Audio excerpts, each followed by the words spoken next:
अस्सलाम वालेकुम my dear students. आज हम सोशल एंड पॉलिटिकल लाइफ का चैप्टर नंबर 6 उठाएंगे, जिसका नाम है government in the states. Is a very important chapter, very informative, आपके लिए बहुत काम आएगा।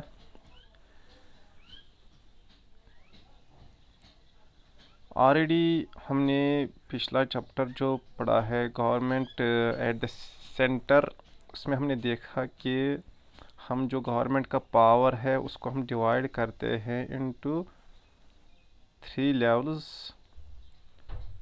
Central government, state government and local government. ये डिवीजन हम क्यों करते हैं? To distribute the power of the government.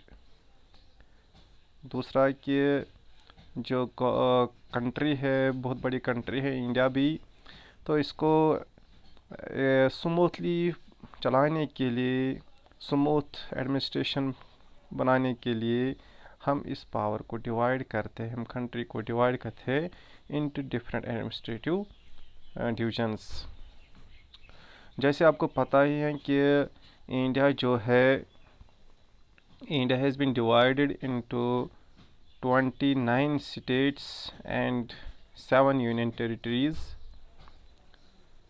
क्योंकि हम फ़िलहाल पिछला ही डेटा पढ़ रहे हैं, वरना जो तब्दीली हुई है जम्मू एंड कश्मीर स्टेट में, उससे 28 स्टेट्स अब रह गए और 7 से 9 यूनियन टेरिटरीज़ अब बन गए। इसको डिवाइड किया गया into 2 union territory, Jammu Kashmir and Ladakh. तो ये क्यों करते हैं? For the smooth functioning of the government. अब जो सेंट्रल गवर्नमेंट में हमने पढ़ा था, बिल्कुल उसी तरह ये स्टेट गवर्नमेंट की जो फंक्शनिंग है उसी तरह है। सबसे पहले जो स्टेट गवर्नमेंट होती है, ये 2 किस्म की होती है, या तो ये यूनिकैमरल होगी या तो ये बाई कैमरल होगी। और अगर आप देखेंगे, मैक्सिमम जो स्टेट्स है हमारी कंट्री में, इंडिया में, दे आर यूनिकैमरल, और खाली 6 स्टेट्स है जहाँ पे बाई कैमरल गवर्नमेंट है। तो यहाँ पे आप देख सकते हो ओनली 6 स्टेट्स है by cameral government, that's Maharashtra, Andhra Pradesh, Bihar, Jammu and Kashmir, Karnataka and UP. तो बड़े बड़े स्टेट्स हैं ये, तो इनके यहाँ पे बाई कैमरल गवर्नमेंट है, वरना बाकी जो तमाम स्टेट्स हैं वहाँ पे यूनिकैमरल ही गवर्नमेंट है। अब फ़र्क क्या है बाई कैमरल और यूनिकैमरल में? जो यूनिकैमरल गवर्नमेंट होती है वहाँ पे खाली हमें लेजिस्लेटिव असेंबली होती है, जिसको हम विधान सभा भी कहते हैं। लेकिन जहाँ पे अब बाई कैमरल गवर्नमेंट होती है वहाँ पे 2 हाउसेस होते हैं। एक तो होता है लेजिस्लेटिव असेंबली, और जिसको हम विधान सभा कहते हैं, लोअर हाउस, और होता है विधान परिषद, लेजिस्लेटिव काउंसिल या अपर हाउस। जिस तरह सेंट्रल गवर्नमेंट में हमने पढ़ा था Lok Sabha and Rajya Sabha, upper house and lower house. अब जो ये लेजिस्लेटिव असेंबली या विधान सभा या लोअर हाउस है, इसके जो मेंबर्स की तादाद होनी चाहिए, that should be from 60 to 500 members. तो 500 से ज़्यादा भी नहीं होना चाहिए, 60 से नीचे भी नहीं होना चाहिए इसकी तादाद, मेंबर्स की तादाद इसमें, जिनको हम MLAs कहते हैं, मेंबर ऑफ लेजिस्लेटिव असेंबली, जिनको लोग अपने वोटों के ज़रिए इलेक्ट करते हैं, चूज़ करते हैं। और इनके लिए इलेक्शंस होते हैं आफ्टर एवरी 5 इयर्स।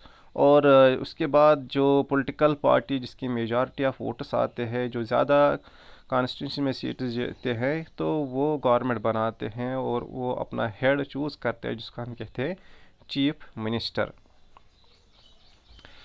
और टर्म मैंने बताया, इसकी टर्म जो है इलेक्शंस एवरी 5 इयर्स होते हैं। और इसके अलावा ये जो विधान सभा है या लेजिस्लेटिव असेंबली, इसका एक हेड होता है जिसको हम कहते हैं स्पीकर, और इसका और एक डिप्टी स्पीकर भी होता है। और ये जो तादाद होती है मेंबर्स की इस लेजिस्लेटिव असम्बली में, ये डिपेंड करता है साइज़ एंड पॉपुलेशन पे कि स्टेट या यूनियन टेरिटरी की साइज़ और पॉपुलेशन कितनी है, उसी हिसाब से वहाँ पे मेंबर्स की तादाद भी होती है। और ये जो मेंबर होगा इस विधानसभा का, लेजिस्लेटिव असम्बली का, उसकी एज 25 ईयर्स से कम नहीं होनी चाहिए। 25 ईयर्स से कम नहीं होनी चाहिए। और उसके बाद जो विधान परिषद है, लेजिस्लेटिव काउंसिल है, जिसको हम अपर हाउस भी कहते हैं, इसकी जो स्ट्रेंथ होती है ये 1/3 ऑफ द विधानसभा होती है, कि जितने मेंबर्स विधानसभा में होंगे उसका 1/3 जो है वो मेंबर्स होनी चाहिए, उनकी तादाद होनी चाहिए लेजिस्लेटिव काउंसिल में। और अगर आप देखेंगे ये जो 1/3 members are elected by members of local body जो होती है, 1/3 बाय MLAs, इस तरह 1/12 from teaching and 1/12 from graduates, तो ये इस तरह से चूज़ किए जाते हैं। और इनके जो इसके मेंबर्स होते हैं, जिस तरह यहाँ पे हमने देखा, इसके मेंबर्स को हम MLA कहते हैं, मेंबर ऑफ लेजिस्लेटिव असम्बली। यहाँ पे इनको कहते हैं हम MLC, member of legislative council. और ये जो मेंबर्स होते हैं इनकी जो टर्म जो होते हैं ये 6 साल के लिए इसमें रह सकते हैं, लेकिन आफ्टर एवरी 2 ईयर, जिस तरह हमने देखा था राज्यसभा में, आफ्टर एवरी 2 ईयर्स 1/3 जो इसके मेंबर्स हैं वो रिटायर होते हैं और नए मेंबर्स इसमें इलेक्ट किए जाते हैं। इस तरह इसकी भी जो जिसका हेड जो होता है, दैट इज़ चेयरमैन या चेयरपर्सन भी हम कहते हैं इसको, और एक डिप्टी चेयरमैन या डिप्टी चेयरपर्सन होता है इसमें। और यहाँ पे जो जिस तरह लेजिस्लेटिव काउंसिल में जो थी एज जो मेंबर होना चाहिए इसका, that should B 30 years, not more less than 30 years, 30 years से कम नहीं होना चाहिए। और इसके लिए दोनों के लिए ज़रूरी है that the member should be the resident citizen of the India. तो this was about the 2 houses, that is Vidhan Sabha, legislative assembly and legislative council. और अगर आप देखेंगे यहाँ पे जो जम्मू एंड कश्मीर जो है हमारा स्टेट, जिसको अब तब्दील किया गया है, लेकिन हम पुराने डाटा पढ़ रहे हैं इसलिए मैं एज अ स्टेट इंफॉर्मेशन दूंगा। तो हमारा स्टेट जो ऑलरेडी मैंने कहा यहाँ पे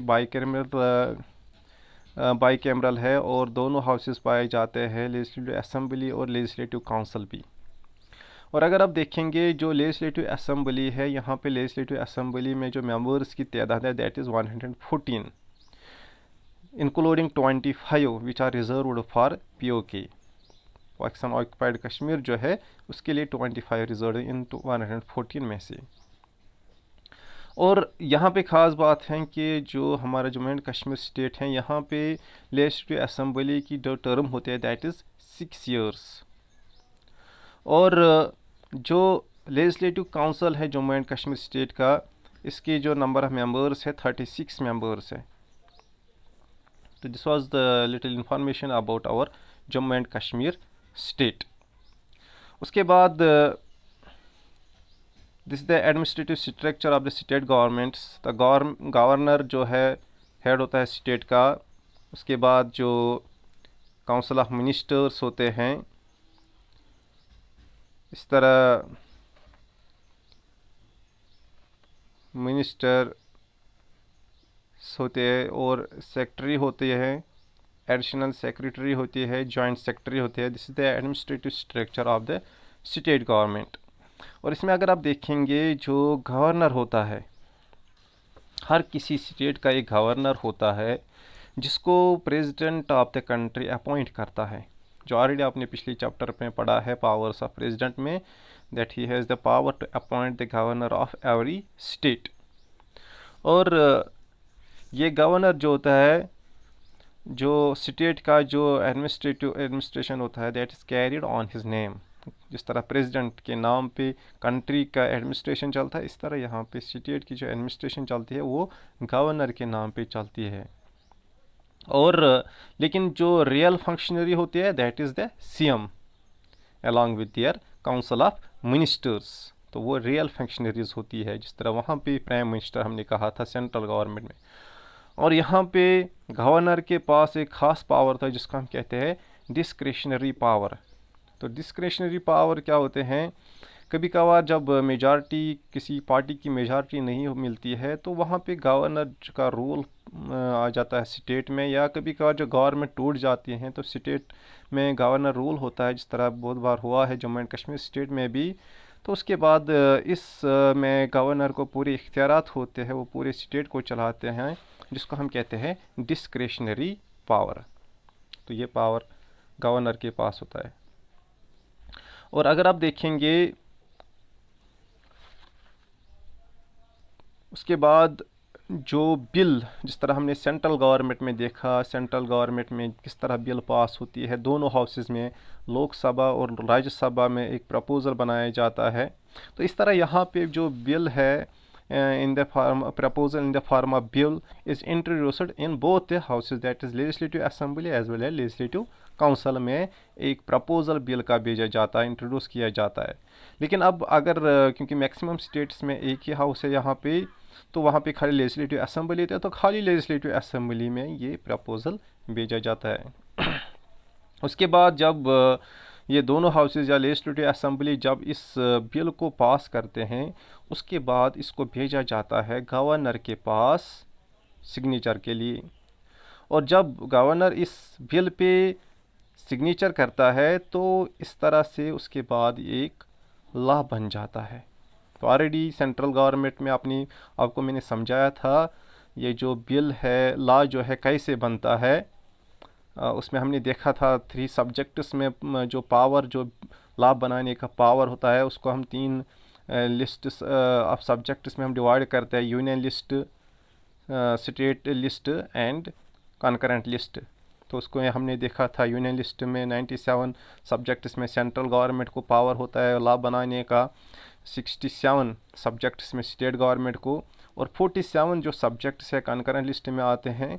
तो इसमें दोनों state government as well as central government बना सकती है। उसके बाद हमने देखा था रेजिडरी पावर, जिस वो सब्जेक्ट जो इन 3 लिस्ट्स में नहीं है, तो ये पावर भी सेंट्रल गवर्नमेंट के पास रहता है।